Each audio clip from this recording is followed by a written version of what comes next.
All good in your place? Were you busy? Were you at many games, or did you take it easy? No, I didn't take it easy at all. I've been doing a lot of games. December's been really busy, but then it has been for everyone. It's bizarre. What has been noticeable is the players have begun to flag in some of the games that I've gone to watch. And near the end of games, guys have been running about and they've been out on their feet. Yeah. And that's not lack of fitness. That's just the fact that they've had to play at such a high tempo for for a long time. The game I was at on Sunday was Celtic and Rangers. And they were wrecked. They were absolutely wrecked with 10 minutes to go. Players going down with cramp and things like that, which is kind of an unusual thing these days.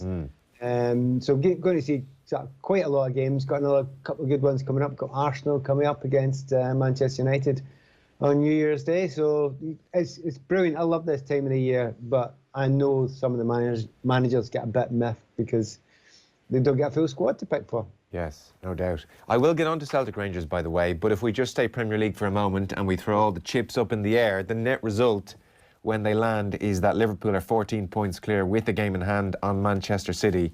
It is done. It is over. Congratulations, Liverpool. Yeah, I went and done some figures the other day there, how many games that Liverpool have to win. Is it 13 of the 20 to go, or 12 of the...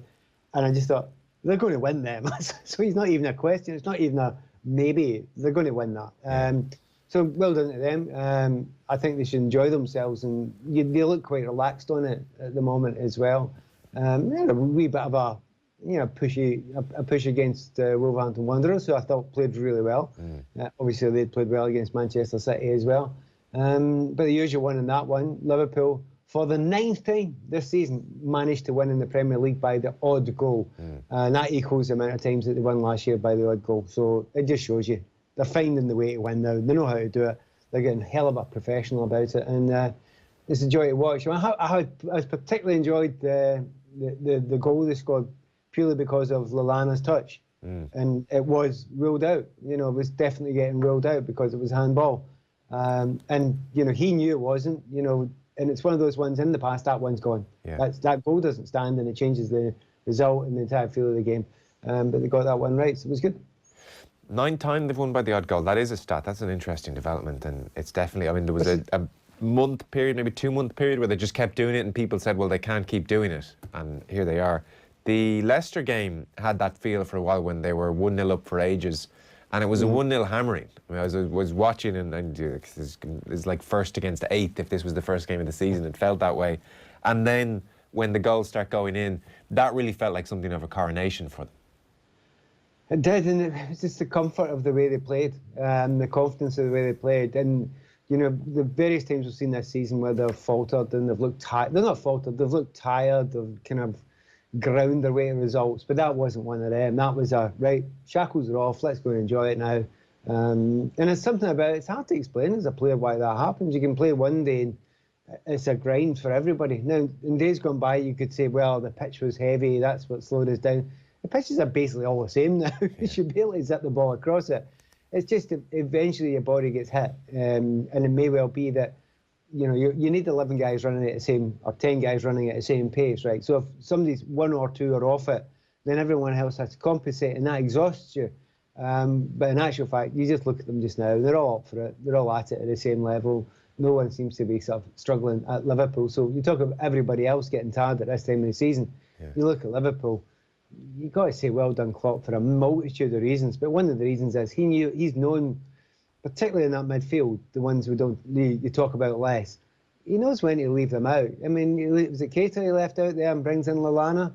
Lallana looks good, he creates a goal, you kind of take it for granted, but Klopp's done it again. He knows when, or certainly sports science people and him know when to leave out individual players. And the fact that they're all quite interchangeable in that midfield, that's as big a difference as anything. But they are fun, they're great to watch, they're really enjoyable to watch.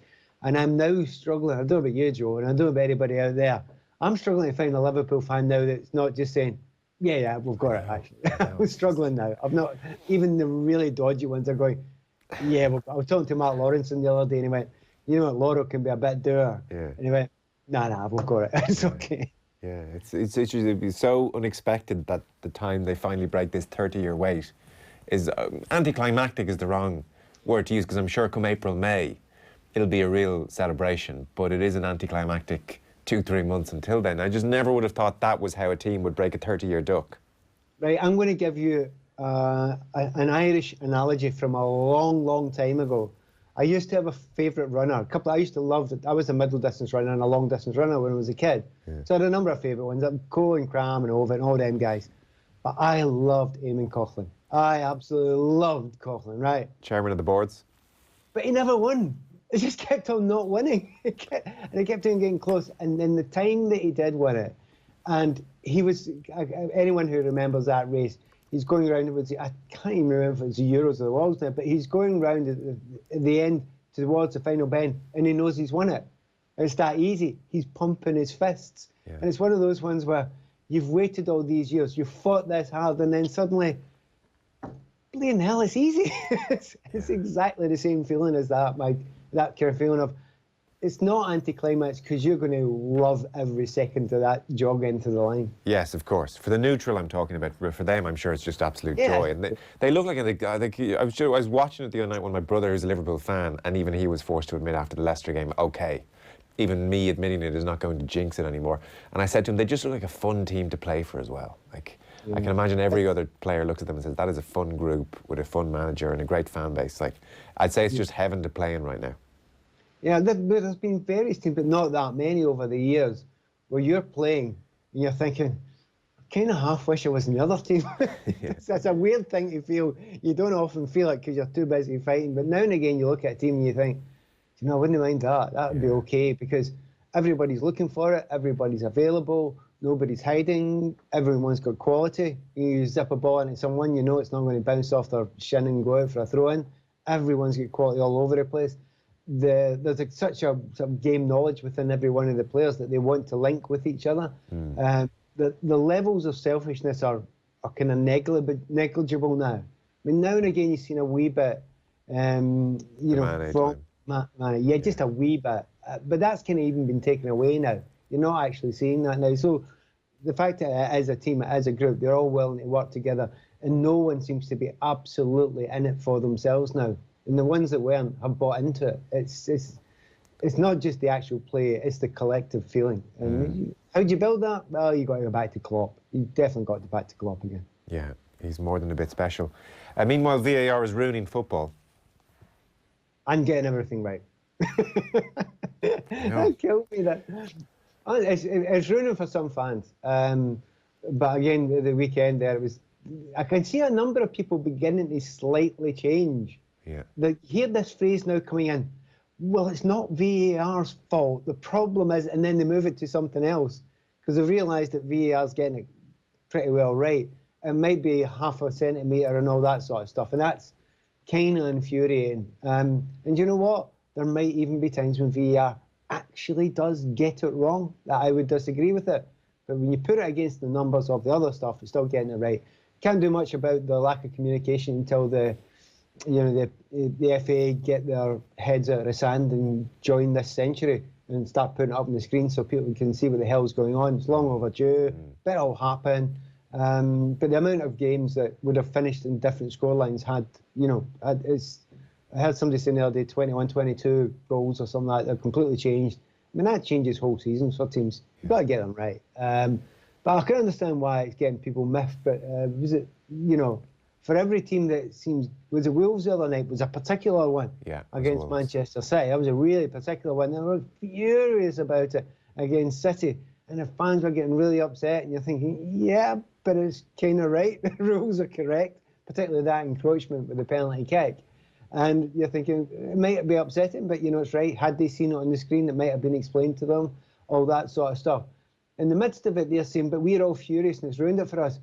Well, have a look up at the other end at Man City fans who are jumping about like lunatics, loving the fact that they've got off the hook in that situation. So, it's all very well. You hear the negatives. There's positives there as well. And the biggest positive is you're getting more correct decisions. And it's still happening. Because there have been plenty over the last week. I mean, it's been just an unfortunate week where it's cropped up a lot. There was Norwich, Spurs, Wolves, you mentioned against Man City, and then against Liverpool as well. See, what seems to be bugging people is the margin is so small. I mean, there is such a level of exactitude now that it seems instinctively wrong to people to punish somebody for being offside in those instances. I mean... Why?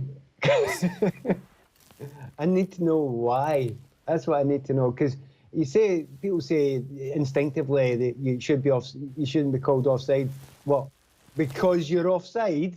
If you're offside, you're offside. It's that classic one. You can be a little bit pregnant. You either are or you aren't.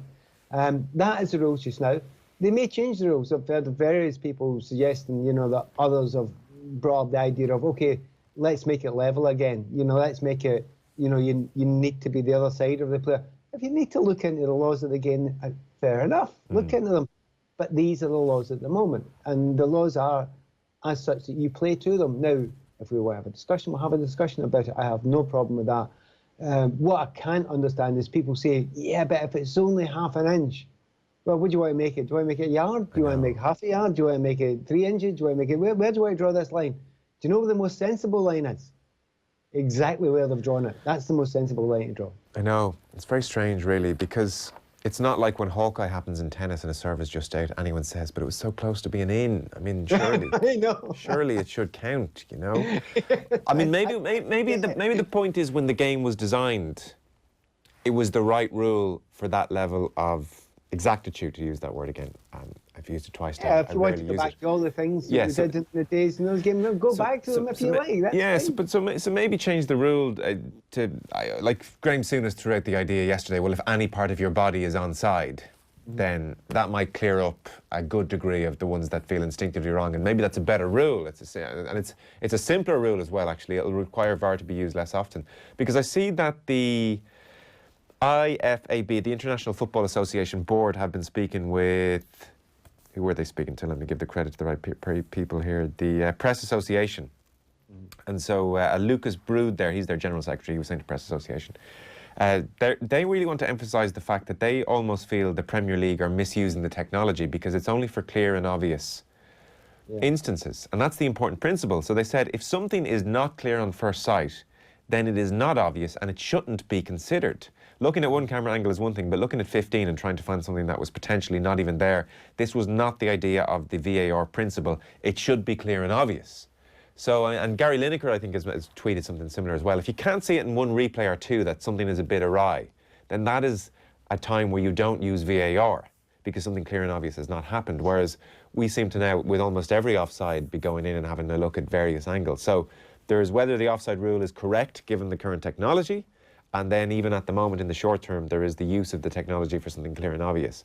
But ultimately, I'm with you. The worry here is that the outcry becomes so prevalent and it becomes so fashionable that people are, bullied almost into saying, okay, we'll get rid of VAR, even though instinctively they know it's the right thing to do for the game.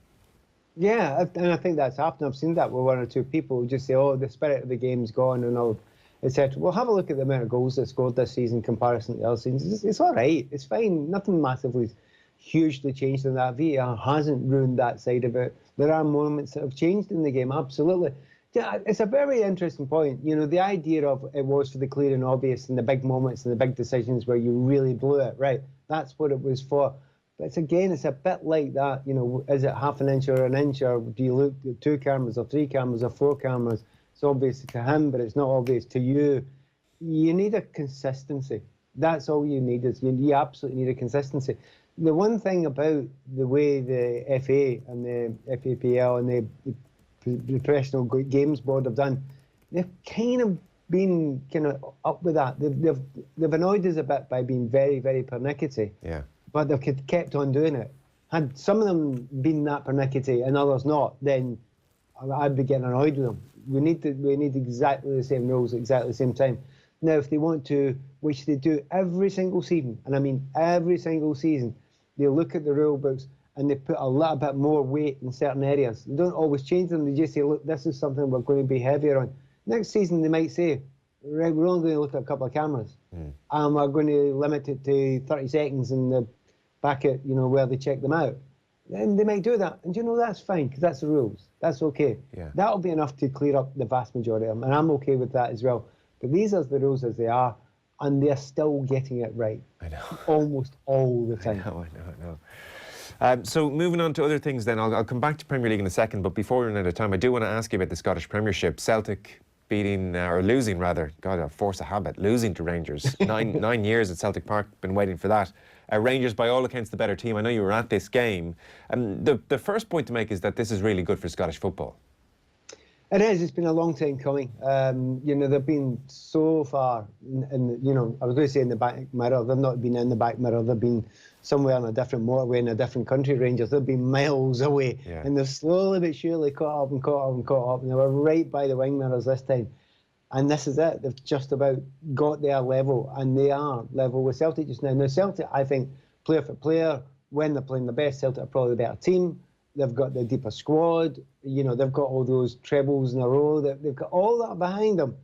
That kind of doesn't matter now because Rangers actually are a decent side. They're really dependent on 2 or 3 players. But then I watched that game and I'm thinking, you take Scott Brown out of the centre of midfield for Celtic, and I'm not sure they're the same team at all, even close to it. So it is much, much closer now. It's good for Scottish football. It's been a long time since I've had that much interest in it. You know, I watch Hibs and I enjoy watching that sort of thing. Yeah. But this season, Celtic have lost 1 game against Livingston before this. You know, the Rangers game. So you take the Old Firm games out of it. They lost 1 game against Livingston, so they dropped to 3 points. And Rangers had 2 draws. That was it in the league. Yeah. Now I know Liverpool are doing the same in England just now, but there's just nothing happening. It needs them two to be together. If they're not together, then one of them's going to be a hammer of miles away ahead.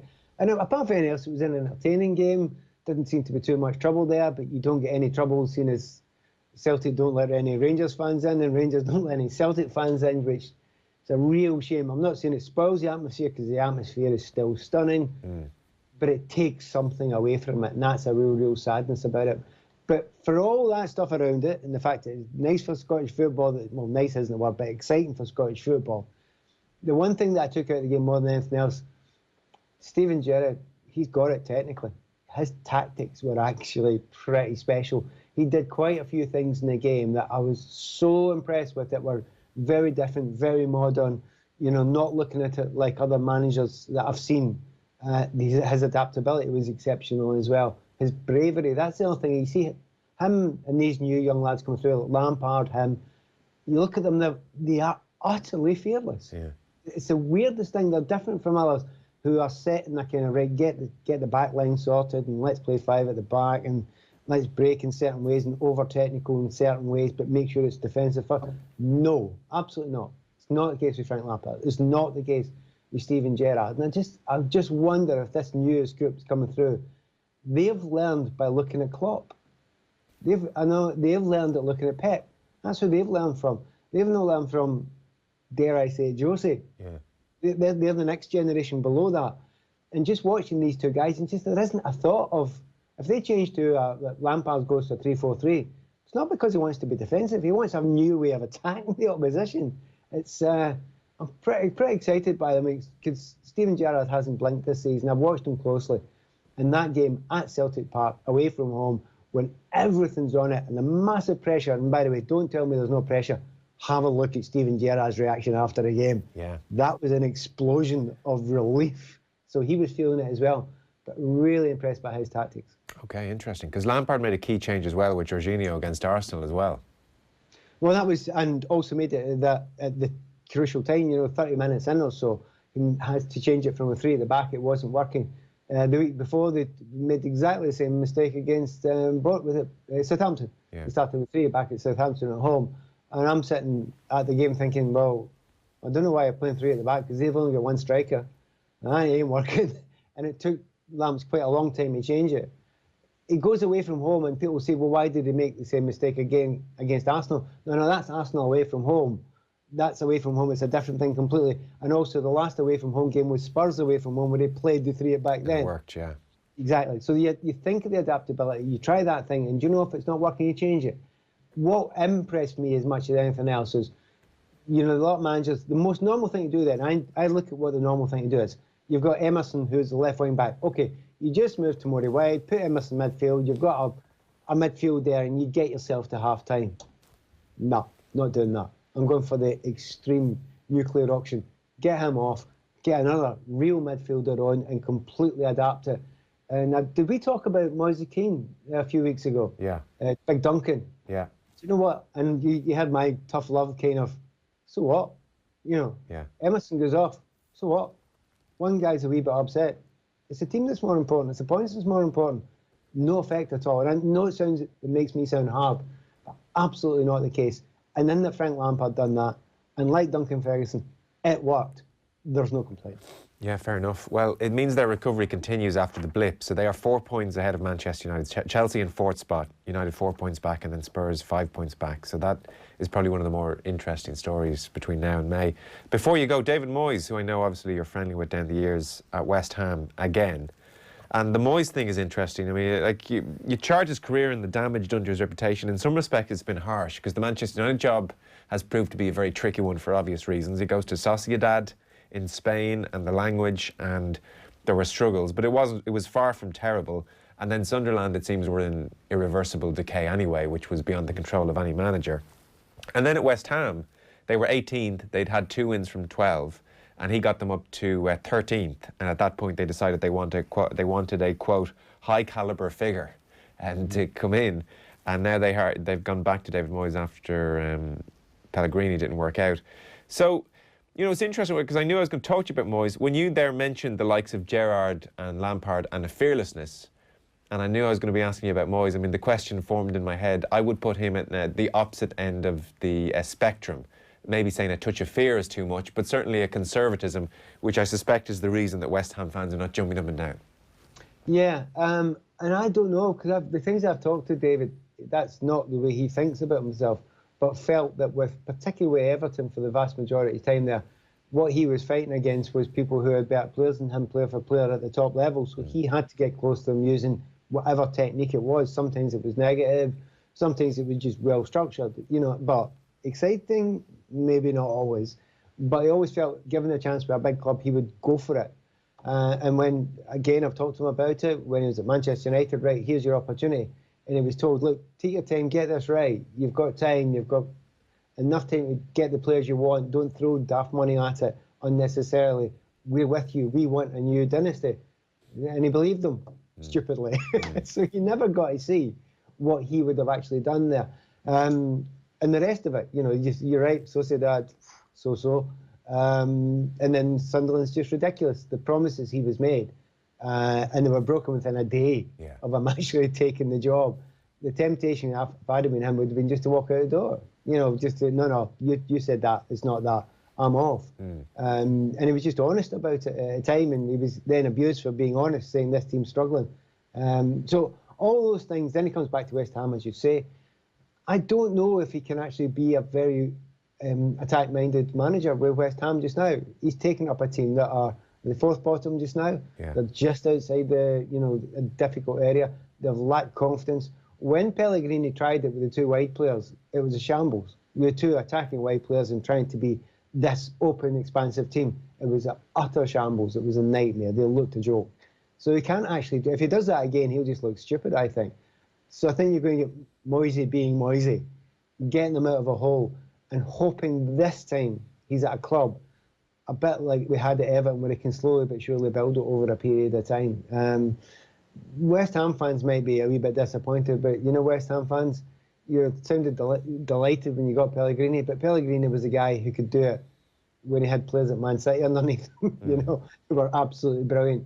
It's a totally different job, and sometimes you need a different type of manager. Moyes strikes me as the right type of one, but you always have to hold your hands up when you have a vested interest. And I have a vested interest because he's a mate, I like the guy, and I rate him highly. Okay, well, we'll see how he gets on. Listen, that's it for the time being. Thanks so much. Look forward to see you in the new year. Yes, good man. Happy New Year. Bye. Pat Nevin.